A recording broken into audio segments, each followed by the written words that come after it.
Talk to people that know things. Wikipedia, not research. Wikipedia, you cannot rely on anything that's in there. It may be a good starting point to find out the sources, but that's not reliable information. You always have to be willing to learn from other people. Does anybody here know everything they need to about the subject? No. I spent a few years in the construction industry, a lot more than you might guess by looking at me. And I will tell you this, that after all that experience, there's a lot more I don't know about it than I do know about it, and every day I like to learn more about it. I get excited learning new things. I went to a trade show down in Orlando and all kinds of new stuff. I thought it was great. But there's always more you can learn. What you don't want to do is get to the point where you don't have to learn anymore, where you think you know everything. Anybody work with someone that knows it all? Yeah. Everybody try to train and do a way at your work and they know everything already? And then they challenge you? That's not the way we used to do it. That's not the way we did it over there. I know how to do this stuff. You're wasting your time. That's annoying, isn't it? There's a couple things I'll share with you. One is, if you think you know everything, you might end up being like the two guys who went to apply for a job, and they went in and they were filling out the applications, and the one guy thought he was pretty smart. He knew everything about everything. The other guy, not so much. And then the second guy was trying to fill it out, and he said, the last place we worked was on a farm. How do you spell farm? And the first guy said, you don't know how to spell farm? You are so ignorant. How could anybody not know how to spell farm? If I was that stupid, I wouldn't let anybody know. Everybody knows how to spell farm. It's E-I-E-I-O. Sometimes we think we know things, but we don't. The other thing I'll tell you is, anybody ever seen a fruit tree? Apples, peaches, avocados? All right. When the fruit's green, what's it doing? It's growing, okay? When the fruit is ripe, what does it do? It falls out of the ground and it rots. Don't ever do that. They're always green, always growing, always learning something new. Okay? So learn about your topic. Then you can have a topic to put together. That's the first T. The second T is timing. Timing is very important for your audience. If you're speaking to a bunch of preschoolers or kindergartners, how long do you want to talk? Ooh, real short. Very short attention span. If you're talking to me, talk very short. I have a very short attention span. Teenagers, about 7 minutes. That's about the time between commercials. And that's what you were trained to do, right? Only now, instead of, it's not 7 minutes between commercials, it's 7 minutes between fast-forwarding the TiVo to skip the commercials. Business leaders, how long do you want to talk? Well, they're probably all about the agenda. What's on the schedule? Where do I have to go next? If it's an hour lunch meeting, don't speak for more than an hour, or you have to leave, they got other appointments. Politicians, you can't get a word in, don't worry about them. If it's a lecture at a school, well, most of you have already decided that most of the lectures you hear at this place are probably way too long. But what do you do? You're stuck in class for 2.5 hours, you got to do something to fill the time.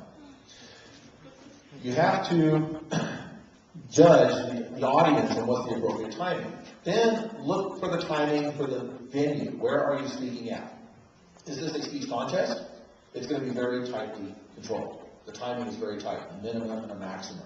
In places like Toastmasters or the speech contest, they actually have lights that time you. So while you're speaking, lights will come on and tell you where you are, when you've talked long enough, and then we'll tell you when you've talked too long and you're no longer eligible to win. And there can be media constraints. Are you being taped? Is this recorded for a radio interview? Those are very tight constraints because people have bought airtime to do commercials and you can't run into those. This is how I wonder why the Super Bowl works the way it does. All those commercials are sold. How do they know how long that game's going to go?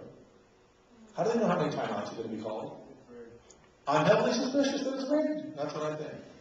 I'm a very cynical person on that. Especially based on the two teams that are playing. What can I say?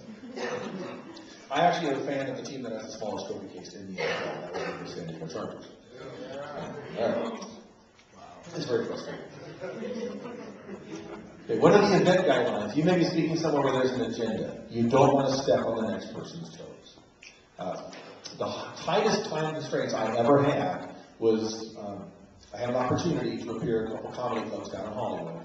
And let me tell you what, those folks are serious about their time. When that red light goes on, if you talk over your time, you will never step in that door again. Because you just screwed the whole show up. You're forever the guy that messed everything up. Because you took the time of the next guy, who took the time of the next guy, who took the time of the next guy, and now the guy that people came and paid to see gets shorted. And nobody's happy. So, if you ever have an opportunity to do that, you've got to stay in your timelines there. You need the right timing for your topic. Whatever topic you're talking about. Some topics can be covered quickly. Some can only be covered with a lot of time. And again, think about your audience related to the topic. If I'm talking about medical stuff to a lot of lay people, I'm going to keep it short and sweet with a lot of small words. If I'm talking to medical things to a room full of doctors, it's going to be longer and a lot more complicated. The best guideline for this is to use what Winston Churchill said. You guys go through history yet? You guys remember Winston Churchill? All right, he had a quote on what the correct timing was for any speech, and he said a speech is like a woman's skirt. It needs to be long enough to cover the topic, but short enough to be interesting. So we've got the topic and we've got the timing. Now we go to transform it. We've got to turn it into something. Transform it means outlining it. You guys have done speech outlines, haven't you? All right, you got an opening, you got a body, you got a conclusion. Start, because you've got your topic, you've done your research, you've brainstormed it, start with the opening. Tell them what you're going to tell them, because in a speech, you have the opening, I'm telling them what I'm going to tell them. You have the body, I'm telling them. You have the conclusion, I'm telling them what I told them. That's all it is. Tell them what you're going to tell them, and then tell them what you told them.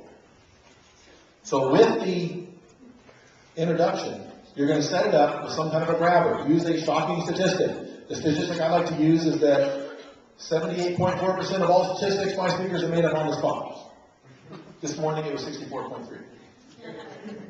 That's a shocking statistic. Quote, a humorous story, an anecdote, a joke, as long as it's funny, not like mine. So, you want to do some kind of opening and then lay out what you're going to talk about. And when you lay it out, do something that's easy to follow. Okay, you've got to keep it simple. You want to use something along the lines of an acronym, an analogy, an alliteration. What was that right there? An acronym, analogy, alliteration. What do you call that? That's an alliteration. They're all A's. That makes it easier to remember. So use those type of rhetorical devices. Make it only a few memorable points, about 3 points. Just pick 3 points on that topic that are good, strong grabbers that they can remember. And I'll put those in your introduction, what you're going to cover. And that's going to create the body. You can't cover everything about everything in any speech. It's going to be too long, too complicated, it gets really boring.